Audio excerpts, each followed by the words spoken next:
In football, Alpha United stamped its class once again and silenced its critics to beat Slingerz Football Club in the Goal for Goal tournament on Sunday evening.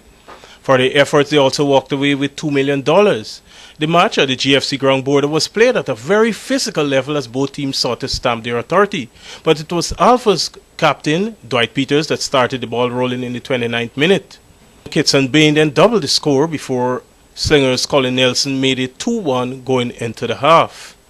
It was after halftime that Andrew Murray scored his double to put the match out of Slingerz' reach, even though Devon Millington scored in the 63rd minute to make it 4-2.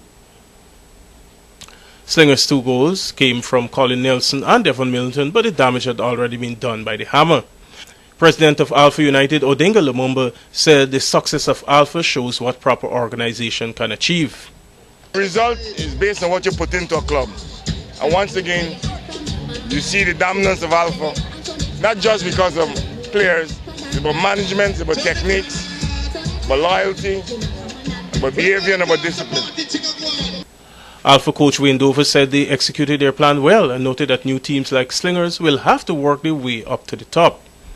One thing I want the people to know is that you just can't pick up a team overnight and come and make them the champion team against teams that are established and have good staff that work with them day in, day out and could have them bring out the best in them. So we prepare and we have our strategy. We look at Slingerz, they played a 5-in midfield, and we come out this evening to stifle them in midfield, and we stifle them and we get the victory. Slingerz coach, former national captain Charles Lily Pollard, acknowledged the errors by his squad.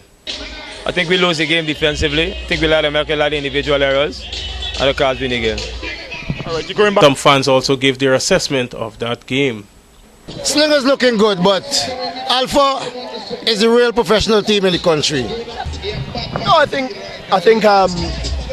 it was a well-contested game, and it's good to see two teams which are not only paying their players professionally, but competing every ball. 50-50s were good. Slingerz will walk away with $1 million for their efforts.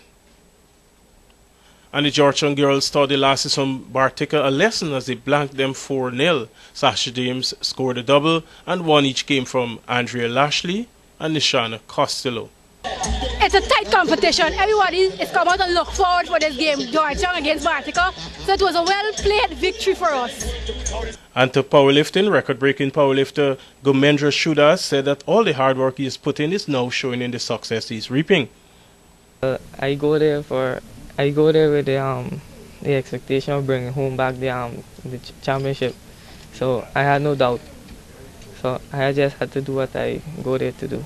The gold medalist from the World Youth Powerlifting Championships in Texas was the luncheon guest of Minister of Culture, Youth and Sport, Dr. Frank Anthony. Dr. Anthony had only praise for all the efforts and achievement of Shudas and the Powerlifting Federation. Shudas last week became this country's youngest powerlifting world champion. And with that, we've come to the end of our Diamond Mineral Water Sports for Monday. I'm Raul Collins.